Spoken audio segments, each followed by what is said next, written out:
Arizona Territory, 1871. The sun was sinking low over the red cliffs when Adaline Ray stumbled out of Dry Creek, her skirts torn and her throat raw from pleading. She had nothing but the clothes on her back and a heart splintered by betrayal. The settlers had cast her out, whispered words like strange and unnatural behind cracked doors.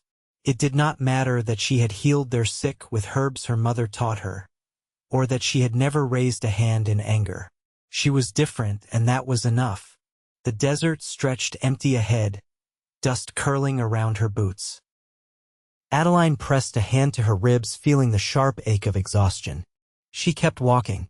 There was nowhere else to go. By the time the stars bled into the sky, her legs buckled. She sank to her knees by a scrubby mesquite, pressing her forehead to the dry earth. A low rumble of hooves stirred the silence. She was too tired to be afraid.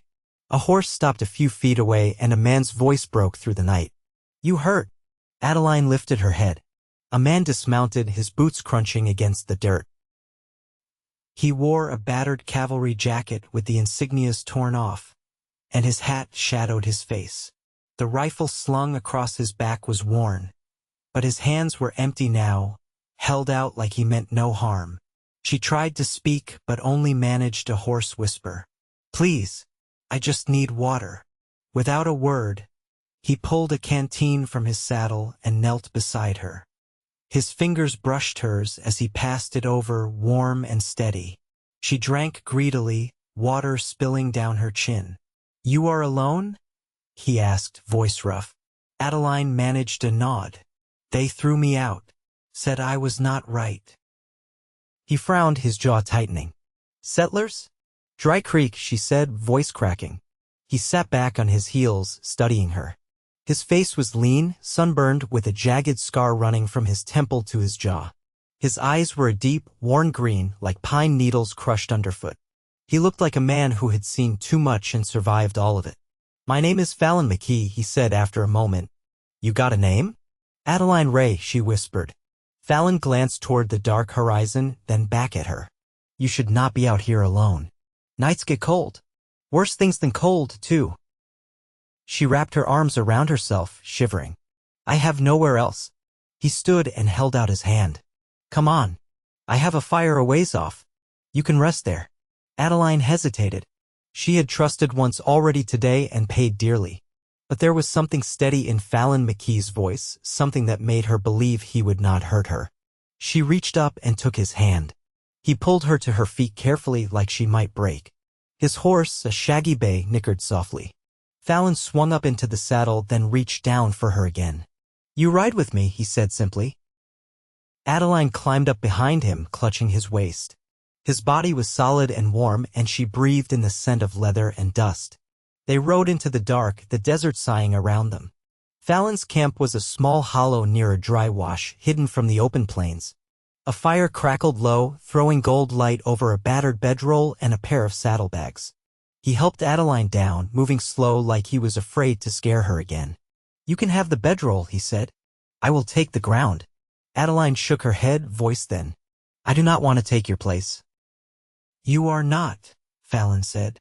"You are a guest." She sank down beside the fire, holding her hands out to the flames. Fallon crouched nearby, pulling a tin of beans from his pack. He did not press her for answers or look at her like she was a broken thing.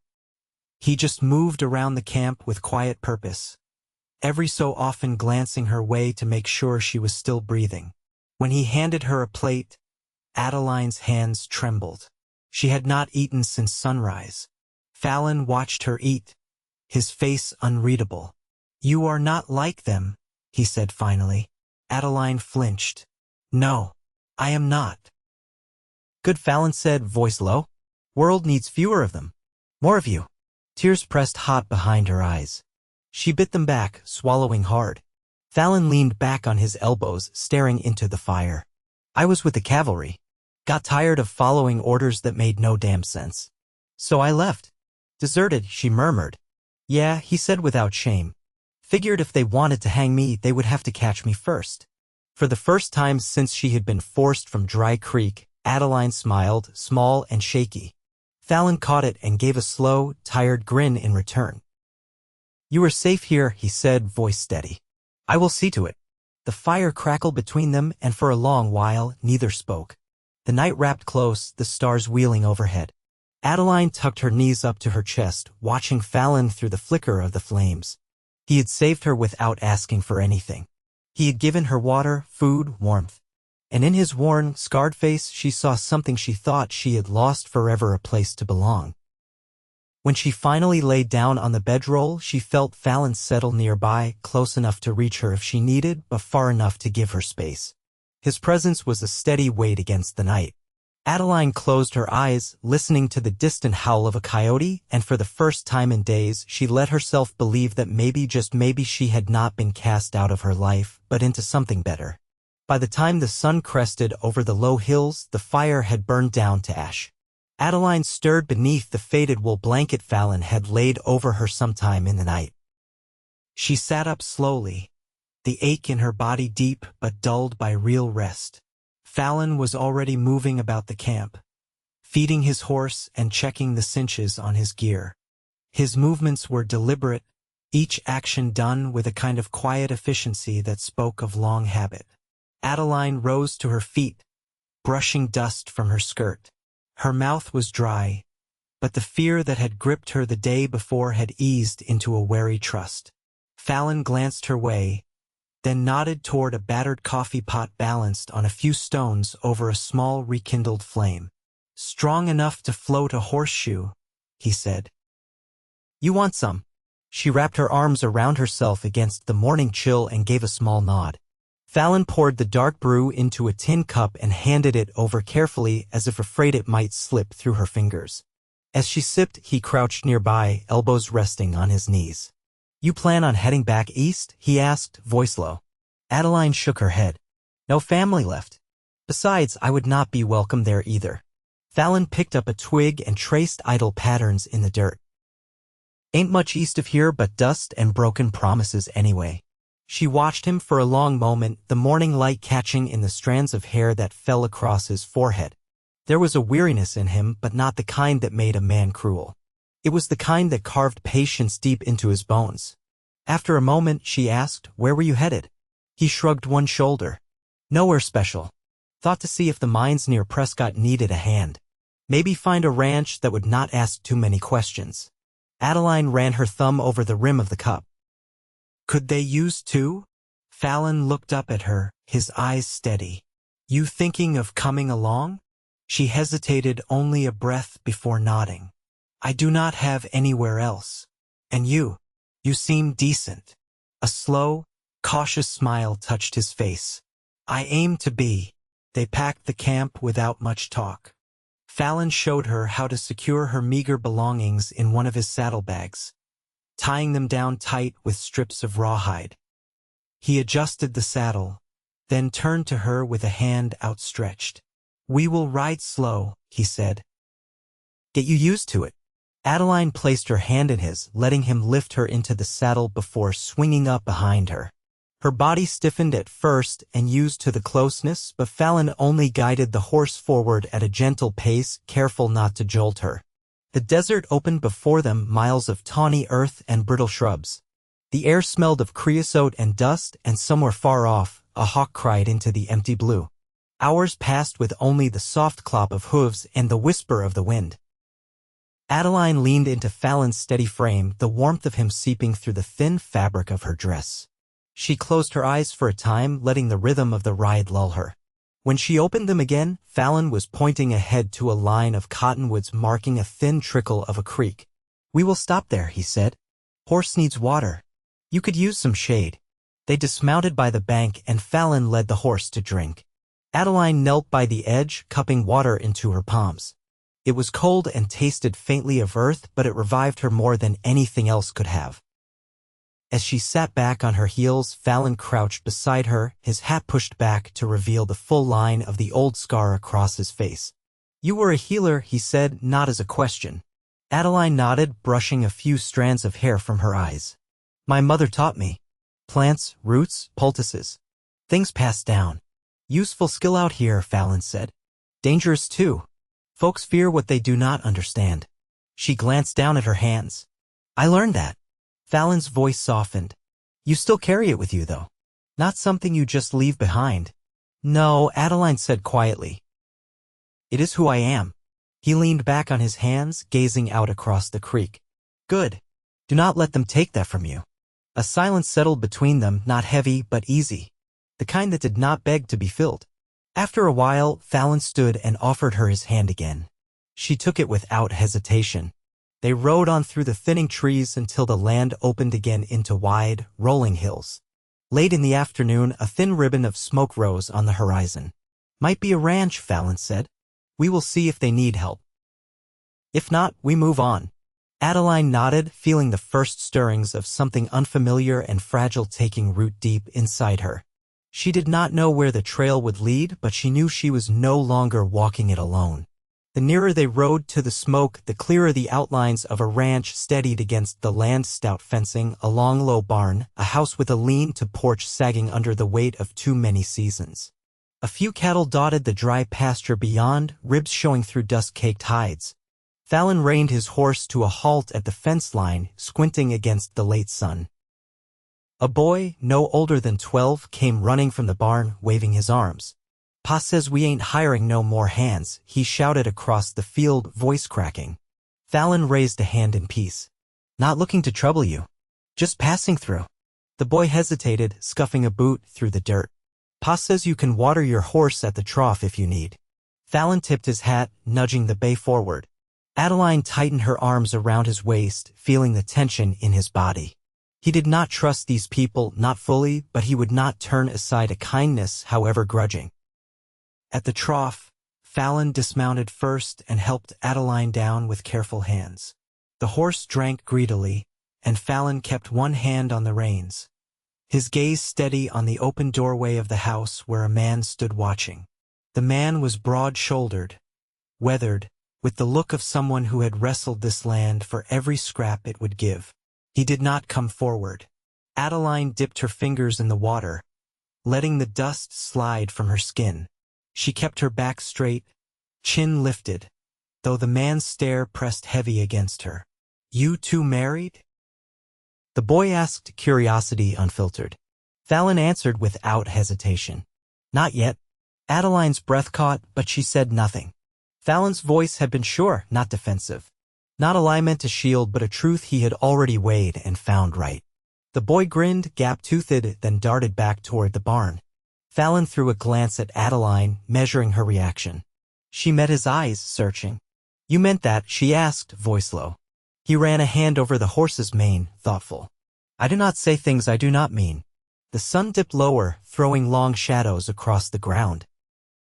Fallon tied a strip of jerky to the saddle horn, offering it to her. She took it, her fingers brushing his. The simple touch sent a warmth through her that had nothing to do with the desert heat. We will find a place, Fallon said, his voice steady against the growing wind. Somewhere nobody will tell us we do not belong. Adaline looked out across the wide, wild land, feeling the truth of his words settle deep in her chest. She was not a burden to be hidden or a mistake to be cast out. With Fallon, she was something more, a partner, a choice made freely. As they mounted again and rode away from the ranch, Adaline leaned into him, not because she was weary, but because it felt right. The road ahead was uncertain, lined with more questions than answers, but for the first time, she did not fear the unknown. They rode until the stars pricked the sky once more, the land cooling beneath them. Fallon found a hollow sheltered by a stand of juniper trees, the scent sharp and clean in the cooling air. He dismounted and began gathering kindling without a word. Adaline knelt to help, her hands moving alongside his. When the fire was coaxed to life, Fallon unrolled the blanket again, laying it down with care. He hesitated, then spoke, his voice rough like boots on gravel. I can make another bed across the fire if you would prefer. Adaline shook her head, grounding herself in his gaze. I trust you. Fallon looked at her for a long moment, something deep and unspoken passing between them. Then he nodded once and settled beside her, close enough that their shoulders brushed when the wind shifted. They sat together in the hush of the night, the fire throwing a soft glow across their faces. Fallon handed her a strip of dried apple from his pack, and they shared it in companionable silence. After a while, Adaline spoke, the words tentative but sure. "I want to stay with you." Fallon turned his head, meeting her eyes in the flickering light. "I would not have it any other way." She smiled then, an expression full and unguarded, and Fallon's hand found hers in the space between them, their fingers knotting together with a certainty that needed no further words. The desert stretched vast around them, but in that small circle of light and warmth, Adaline Ray and Fallon McKee built the beginning of something enduring, a quiet promise, sealed not with grand declarations but with steady presence, with hands held in the darkness, with two hearts stitched together by the simple, stubborn act of choosing one another against all odds. Morning came soft and pale, the fire's embers a faint memory in the new light. Fallon stirred first, rolling his shoulders against the stiffness of the ground. Adaline sat up slowly beside him, blinking against the brightness that washed the desert clean of shadow. Fallon ran a hand through his hair, his voice rough from sleep. "We should find a place to set roots. Wandering suits a man for a time, but not forever." Adaline brushed dust from her skirt, feeling the truth of his words settle deep. "What would that look like?" He stood, brushing off his trousers. "Land, if we can find it. Enough to raise a few cattle, maybe grow something." His eyes flicked to her, steady in their sincerity. "A home." She rose to her feet, feeling the ache of yesterday's ride in her bones. "Do you know where to look?" Fallon hitched the saddle onto the bay's back, tightening the girth with practiced hands. "There's a small town west of here. Stonewater. Heard tell they have parcels for folks willing to work the land." Adaline tightened the bedroll, her fingers sure. "Do you think they would take us?" Fallon nodded once, firm. "We will make them." They rode westward, the land shifting from dry flats to broken mesas. A scatter of wildflowers clung stubbornly to the rocky soil, purple and yellow against the dun earth. The air grew cooler with the rising elevation, and the scent of pine teased the wind. By late afternoon, Stonewater appeared, a cluster of buildings stitched along a narrow river. A gristmill turned slow in the current, and a handful of wagons kicked up dust on the single-rutted street. Fallon guided the horse toward a low building with a faded sign swinging above the door, "Land Office." Adaline dismounted carefully, her legs trembling from the long ride. Fallon steadied her with a hand on her elbow, then let it fall away without lingering.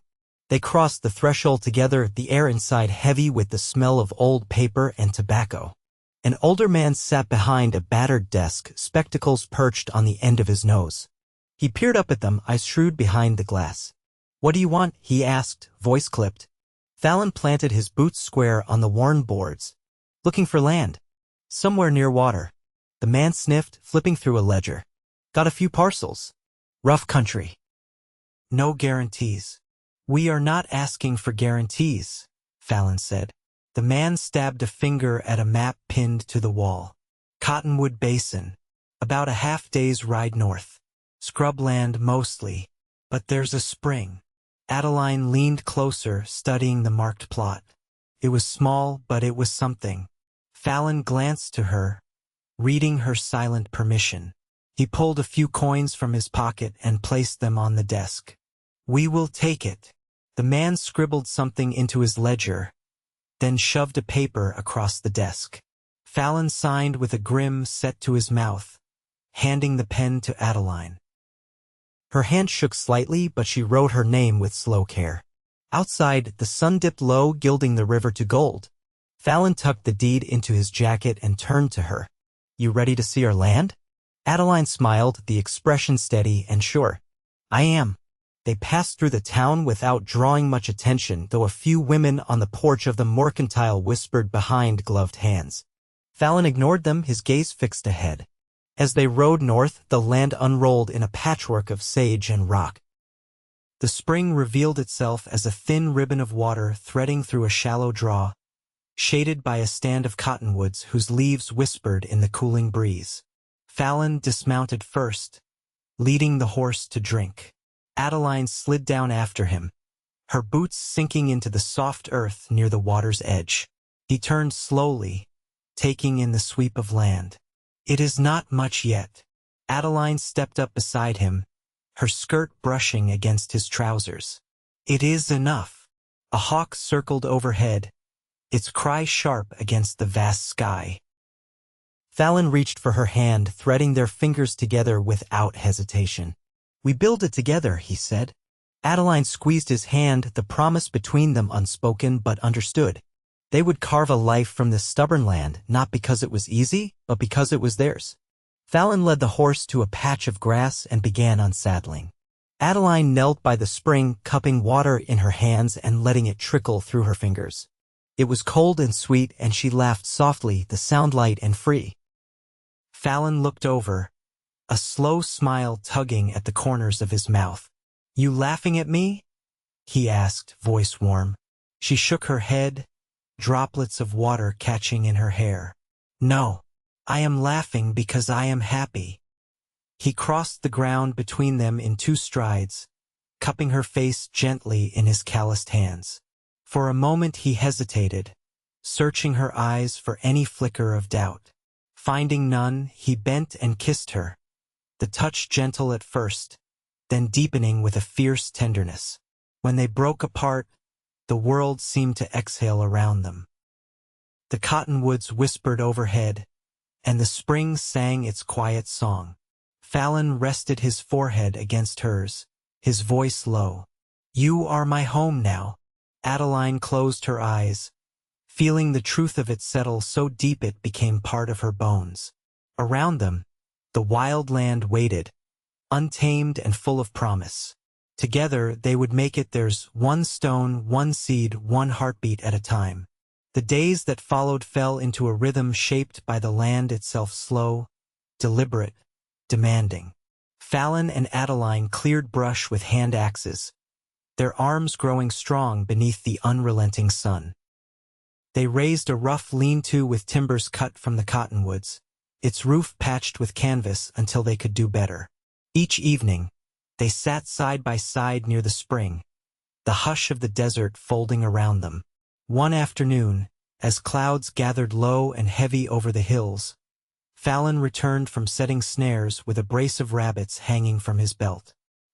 He found Adaline kneeling by the small garden patch she had scratched out, her hands deep in the soil. "They will not thrive without a fence," she said without looking up, brushing a strand of hair from her cheek with the back of her wrist. "The wild things will eat them before we do." Fallon crouched beside her, setting the rabbits down. "I can split rails tomorrow. We will have it fenced before the next moon." She sat back on her heels, studying him. "You say we, like you always mean it." "I do." Fallon leaned in, brushing his thumb across a smudge of dirt on her cheek. "You are half this place already." Adaline smiled, a slow, sure thing that warmed him more than the fire ever could. That evening, they roasted the rabbits over open coals, the meat crackling and fragrant. As the first drops of rain dappled the dust, they took shelter under the lean-to, the canvas above them snapping in the wind. Adaline wrapped herself in the woven shawl Fallon had bartered for at Stonewater's trading post, its threads coarse but warm. The rain thickened into a steady drum, blurring the edges of the world beyond their shelter. Fallon laid a hand across Adaline's knee, grounding them both. "We could go into town next week," he said, his voice nearly lost beneath the rain. "Get supplies. Maybe find a preacher." Adaline turned toward him, her breath catching. "A preacher?" He met her gaze without flinching.